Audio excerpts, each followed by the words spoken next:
Another week, another slew of broken coronavirus case records across the country.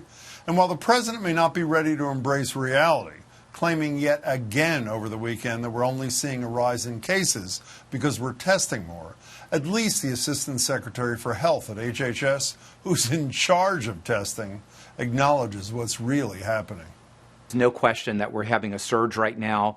We are approaching this with extreme seriousness. We have CDC teams in every single state. We're having surge testing. We're sending medical professionals. So it really is all hands on deck. To that end, those daily coronavirus press briefings will return as of tomorrow night, which sounds like good news until you hear Donald Trump will be leading them. That's the same man who used that platform to encourage people to ingest bleach a few months back and just told Fox News' Chris Wallace that we have the lowest coronavirus mortality rate in the world, which we do not, then said this about the possibility of a nationwide mask mandate. I want people to have a certain freedom, and I don't believe in that, no. And I don't agree with the statement that if everybody wear a mask, everything disappears. And as you know, masks cause problems too. But the thing is, they don't, beyond a small bit of inconvenience that could save hundreds of thousands of lives. As for the statement Trump said he disagrees with, that if everyone just wore a mask for the next 4 to 6 weeks would get things under control, that comes straight from the head of CDC, Dr. Robert Redfield, the same guy Trump blocked from testifying before Congress this week about safely reopening schools. Of course, that's an issue of great debate around the country. And while the conventional wisdom has been that young people don't get as sick or spread the virus as easily, that's being challenged recently, with reports of younger people battling serious symptoms that linger for months on end, and a large new study out of South Korea showing kids between the ages of 10 and 19 spread the virus at least as easily as adults do. Understandably, some want kids back in school because they need care while they work, or because they're worried about kids falling behind in academic or social and emotional skills. Here's another point, though, we haven't been talking about as much lately. As one teacher recently wrote in part in a public Facebook post, "These thoughts shake me to my core. What is going to happen to our school communities when multiple members of our community pass away from COVID? What will social emotional growth look like for an elementary, middle, or high school student processing multiple avoidable deaths? How will they process the anger and grief knowing it was senseless? How will learning continue as these children process the passing of friends, teachers, or staff members? How would your child process losing their classroom teacher, someone they mistakenly call mom or dad while they're at school? Have we forgotten what even a singular death feels like? I fear for my job in vocalizing these thoughts, but I cannot remain quiet when it comes to life or death. Choosing to have loss and grief be our future makes my head spin. And if this is our future, I won't even get to ask my students if they need a hug." I'm joined now by the author of that powerful post, Lisa Townley of Natick, who currently teaches at a private school, but also has worked in public and after-school programs and has 2 young kids of her own. Lisa, it's good to meet you. Thanks so much for joining me. Thank you for having me. Why did you hesitate to post that? You said you did. Why'd you hesitate? I hesitated. Teachers come under a lot of scrutiny, and I worried that my message would get lost and that the students would not be centralized in the conversation. And that is why I'm a teacher. That's why we all became teachers, was to worry about our students and what was best for them. And having them experience multiple deaths is not supporting them emotionally or socially.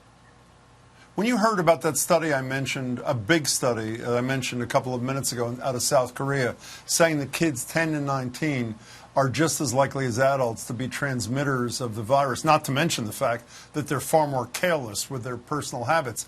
That falls right into the area of the age of kids you teach. What was your reaction when you heard about that study?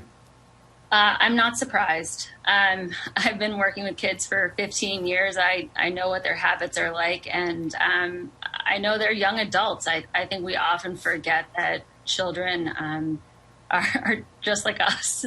And so we put them into separate category, but they're just as susceptible to everything that we are and have that impact. You know, one of the other lines you wrote in this powerful Facebook post was, "To me, opening school before the U.S. has a control on the virus is like driving while texting without your seat belt on." So is your view is that it's really not safe to have these kids back in the classroom until there's a vaccine? No, I don't think that it's safe to have kids in the classroom right now. I think the country needs to have coronavirus under far more control than it does already. I think it's reckless at this point, given the numbers in the country and knowing what students are like, knowing that adults can barely handle taking care of themselves in situations. So I strongly believe that we are putting our kids at high risk, having them go back to school. What kind of response are you getting from fellow teachers and parents in the community? I've had really positive feedback from everyone who's posted on my comment. I think everyone was thinking this, but scared to say it possibly, because this is the ultimate risk is death, is your children dying, is the people who care about them dying. Do you know what I found surprising in your post is you never mention yourself or fellow teachers. You talk about the kids. Is that because you're not worried about yourself or fellow teachers, or because you feared it would seem selfish? I am very concerned myself and for my fellow colleagues, but I believe that we all got into teaching to take care of our students, and that is always on the forefront of our minds when we're making these kinds of decisions. And I always want to put my students first in my thinking, and that's why I centered around them. So what happens if the time comes and despite your concerns about the kids and your concerns about your fellow teachers, your school says, we're open, come on in, it's safe, we respect your views, but we're convinced we have it under control? What do you do? I don't know. I really hope it doesn't come to that. I really hope that we as a community can realize that sacrificing life isn't something that's worth opening schools for. What's your state of mind? Are you, this, for those who read your post, which I hope they will, and I only read a small part of it, it is really emotional, and I mean that in a very positive, supportive way. How do you feel? How do you feel even as we're talking about it right now? I'm incredibly nervous.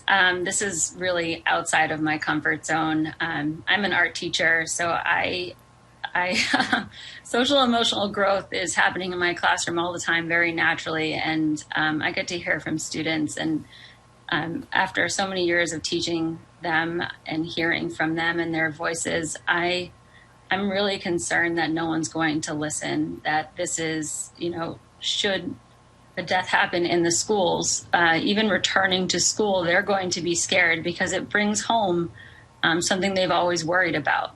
So even coming back to school after a death is going to be really traumatic for them. And so this is concerning for me. It's keeping me up at night. I wrote that post at 1:00 in the morning, and it took me the better part of a day to post it on Facebook, because I was really concerned that people would focus on something else.